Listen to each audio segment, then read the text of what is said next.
आप क्या कहेंगे यहाँ के इसी इलाके के मजीद वानी साहब जो कि एक्स आर&बी मिनिस्टर रह चुके हैं, उनको यहाँ से पुशअप करना कोई आसान बात है?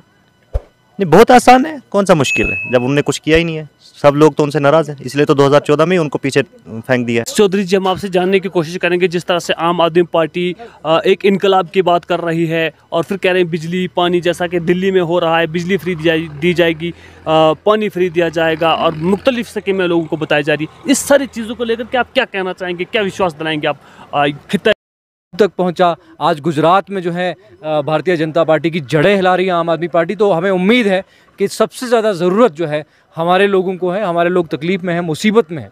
आप देखिए पानी की किल्लत, सियासी गर्मा गर्मी है। 25 लाख वोटरों को यहाँ पर जम्मू कश्मीर में वोट देने का हक दिया गया है और अब वो बाहर से आए हुए लोग, दिल्ली, राजस्थान, बिहार, तमिलनाडु, उड़ीसा वगैरह से आए हुए लोग अब हम लोगों की किस्मत तय करेंगे। क्या कहेंगे आप सरकार के इस फैसले के ऊपर?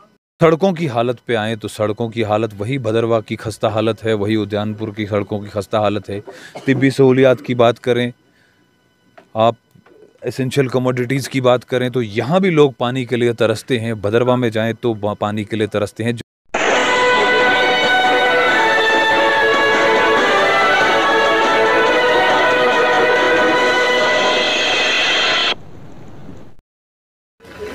अस्सलामुअलैकुम आदाब नाज़रीन, आप देख रहे हैं उकाबिर CNN अपडेट और मैं हूं आपके साथ आपका मेज़बान शेख शब्बीर अहमद। इस वक्त हम खिता चनाब के एक दूर दराज इलाका दाली उद्यानपुर के अंदर मौजूद है। नाज़रीन, आपको बताते चलें कि यहां पर आज आम आदमी पार्टी की जानिब से एक ऑफ़िस की इनाग्रेशन की गई, जो आम आदमी पार्टी का एक ब्लॉक लेवल पर एक ऑफ़िस का खोला गया है और आज यहाँ पर कम से कम 200-300 लोगों ने यहाँ पर इस जलसे में शिरकत की और बहुत ही बेहतरीन अंदाज में ये जलसा आम आदमी पार्टी का यहाँ पर सुबह 10 बजे से लेकर 2 बजे तक का बहुत बेहतरीन प्रोग्राम रहा, जिसमें हमारे DDC मेंबर काहरा से महराज मलिक साहब, अवैस चौधरी जी, हकीम मंजूर साहब और राशिद जी, तहसीलदार, रिटायर्ड तहसीलदार यूनुस साहब जरगर भी हमारे साथ मौजूद रहे। इस सिलसिले में हमारे साथ बात करने के लिए सबसे पहले हमारे साथ अवैस चौधरी जी हैं, जो सोशल वर्कर भी रह चुके हैं पिछले दौर में और अभी भी ये बहुत अच्छा सोशल वर्क कर रहे हैं अपने इलाका भदरवा के अंदर, भदरवा से बिलोंग करते हैं। इनसे जानने की कोशिश करेंगे। सर, जो ये आज यहाँ पर ऑफिस का इनाग्रेशन किया गया और जो प्रोग्राम हुआ, क्या कहेंगे इस सारे प्रोग्राम के हवाले से आप? देखें, जहाँ तक प्रोग्राम का सवाल है, प्रोग्राम बहुत अच्छा हुआ, आपने भी देखा। मैं मुबारकबाद देना चाहूँगा फ़ारूक साहब और जाकिर भाई को, जिन्होंने जो है ये इस तरह का प्रोग्राम इनिशिएट किया। और सबसे बड़ी बात इंपॉर्टेंट ये है कि ऑफ़िस जो है वो आपके डोर स्टेप पे मिल गया आपके लोगों को। दिक्कत ये होती है कि इस तरह से फ़ारूक साहब ने कहा था कि दिक्कत ये होती है कि यहाँ डिस्ट्रिक्ट हेडक्वार्टर पे ऑफ़िस होता है, यहाँ तो प्रोविंशियल लेवल पे ऑफ़िस है। तो पार्टी ने अपना एक वो जो है एक वो जो मौक़िफ़ है या एक तरह का एक तरीका सल्यूशन जो है लोगों के लिए, वो डोर स्टेप पे रखा है और यहाँ पे इस तरह का ऑफ़िस इनॉग्रेट जो हुआ है, ये बहुत खुशी की बात है। मुबारकबाद है इन लोगों के लिए भी और मुबारकबाद उन लोगों के लिए जिन्होंने ये ऑफ़िस शुरू करा है।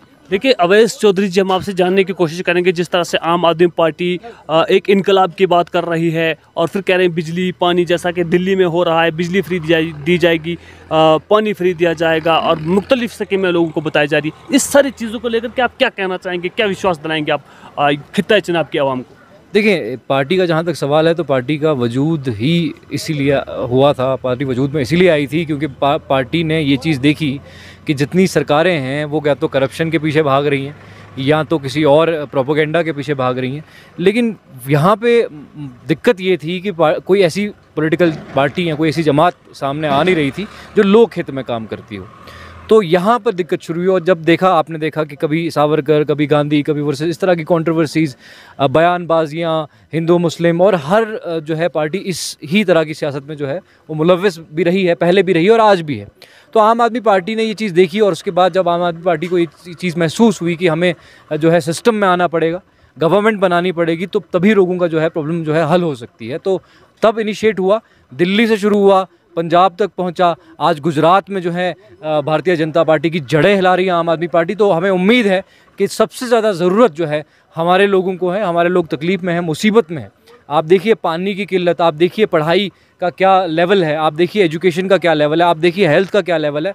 आपको अभी याद होगा कि कितनी बार हमने जो है हेल्थ इंफ्रास्ट्रक्चर को लेके आवाज़ उठाई, लेकिन सुनते भी नहीं हैं, अनसुनी कर देते हैं।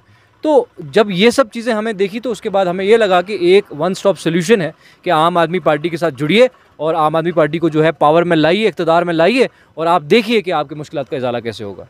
जी हाँ नाज़रीन, ये बात कर रहे थे अवैस चौधरी जी जो बदरवा कस्बा से बिलोंग करते हैं। इस सिलसिले में हमारे साथ बात करने के लिए राशिद चौधरी जी, ये भी बदरवा से ताल्लुक़ रखते हैं और इनको ऑब्जर्वर लगाया गया है ईस्ट डोडा के अंदर। सर, हम आपसे पूछने की और कोशिश करेंगे कि आप इस इलाके में आए, बहुत ही दूर दराज इलाका है, कम से कम 25 किलोमीटर डिस्ट्रिक्ट हेडक्वार्टर से ये दूर है। क्या फ़र्क है बदरवा और दाली उद्यानपुर में? देखिए, बहुत दूर दराज इलाके की आपने बात की, तो हमारा हिंदुस्तान की अगर मैं ख़ुसूसन बात करूं तो 80% लोग जो हैं वो देहात में बसते हैं।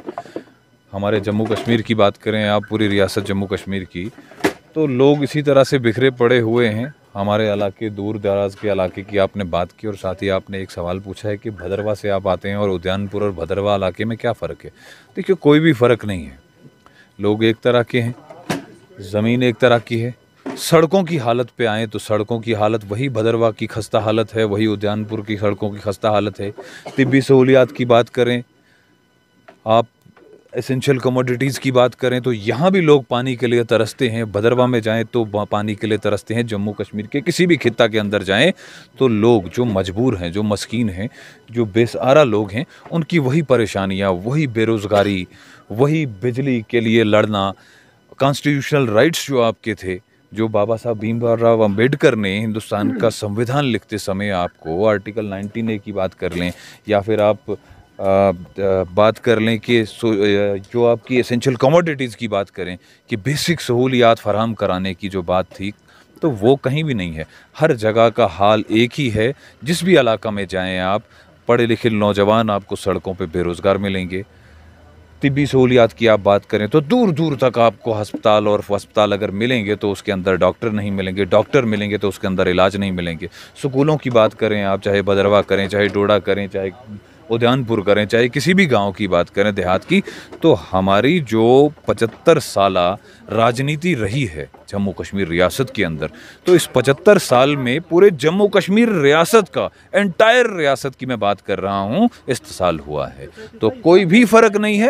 इलाके की गर्म मौसम के हिसाब से कोई फ़र्क हो सकता है, लेकिन जो लोगों की हालत है ज़मीनी सतह की, तो वो हर जगह ख़राब हालत है। सब लोगों का इस्तेसाल एक ही तरह से किया गया है।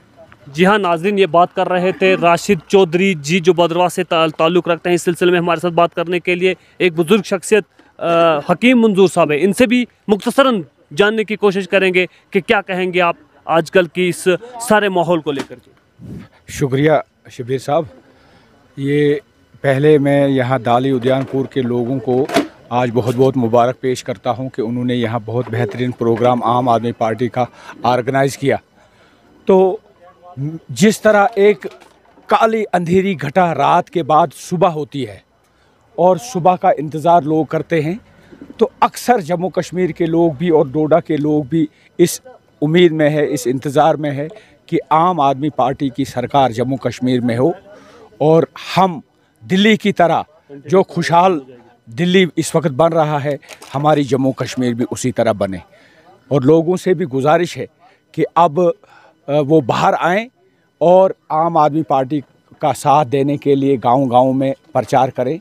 और आम आदमी पार्टी एक सियासी तहरीक है, आंदोलन है, तो इसलिए आम आदमी और अरविंद केजरीवाल जी की पॉलिसी जो है वो एक आया है, वो ढकी छुपी नहीं है।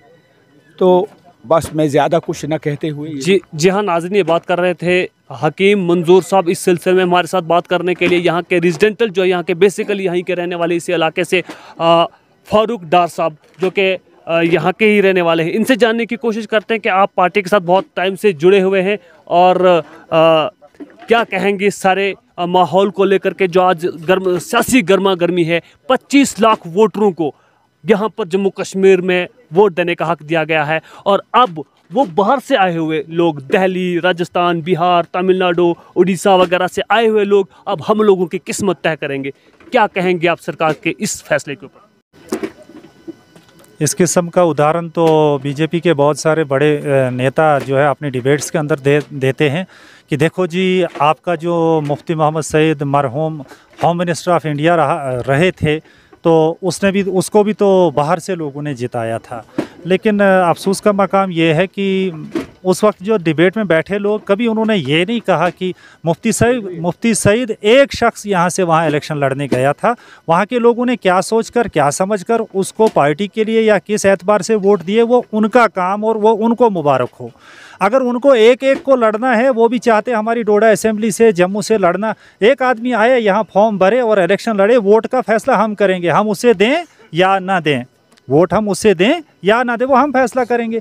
अगर ज़बरदस्ती हमारे ऊपर यहाँ रियासत जम्मू कश्मीर के लोगों के ऊपर ज़बरदस्ती बाहर से 25 लाख वोटर्स लाकर वो यहाँ का मुस्तकबिल का फ़ैसला करने बैठेंगे, ये तो सरासर जुल्म है, ये तो ज़ियादती है। वो तो उसका मतलब ये है कि जमहूरियत ख़त्म है।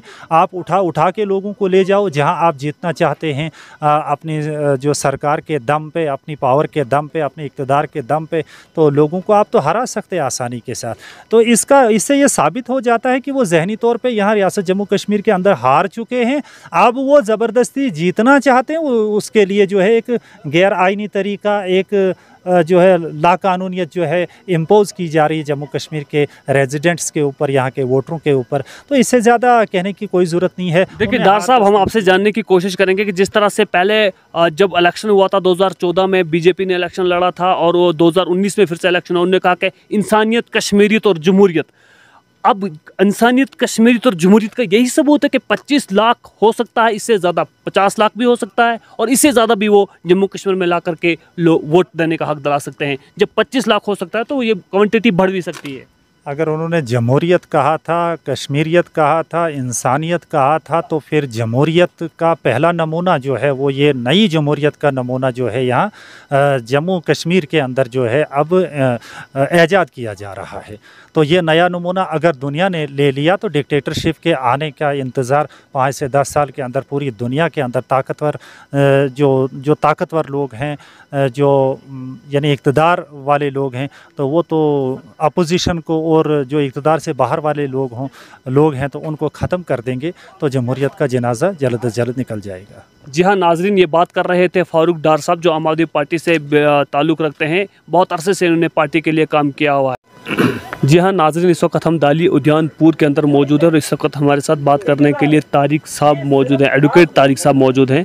इनसे बात करने की कोशिश करेंगे कि आज जिस तरह से यहाँ पर आम आदमी पार्टी का ये जलसा हुआ, यहाँ पर एक ऑफिस की इनाग्रेशन की गई, फर्स्ट टाइम चुनाव वैली के अंदर कहीं पर अगर ऑफिस खोला गया हो तो दाली उद्यानपुर ब्लॉक के अंदर खोला गया है। क्या कहेंगे सब प्रोग्राम को लेकर के आप? शुक्रिया शबीर साहब। मैं आपसे एक ही चीज़ कहूँगा कि मैं आम आदमी पार्टी का और यहाँ डिस्ट्रिक्ट डोडा की जो आम आदमी पार्टी के सीनियर लीडर्स हैं, चाहे उसमें फ़ारूक साहब डार हो, महराज साहब हो या राशिद साहब हो या बाकी हमारे साथी हो, उन सब ने जो पहल की है इस ब्लॉक के अंदर, मैं समझता हूँ कि ये आम आदमी पार्टी की सबसे बड़ी पहल है कि आर.एन.बी का जो मिनिस्टर था, एक्स मिनिस्टर, उसके होम टाउन में आम आदमी पार्टी का ऑफिस खोलना और 500 प्लस गैदरिंग जो आपने देखी, तो ये सारे लोग जो थे ये दुख भरे लोग थे। और इसके साथ साथ में मुझे उम्मीद है कि हमारे ब्लॉक के पूरे लोग जो हैं वो आने वाले कल आम आदमी पार्टी को यहाँ से 100% वोट देकर कामयाब बनाएंगे। आप क्या कहेंगे यहाँ के इसी इलाके के मजीद वानी साहब जो कि एक्स आर.एन.बी मिनिस्टर रह चुके हैं, उनको यहाँ से पुशअप करना कोई आसान बात है?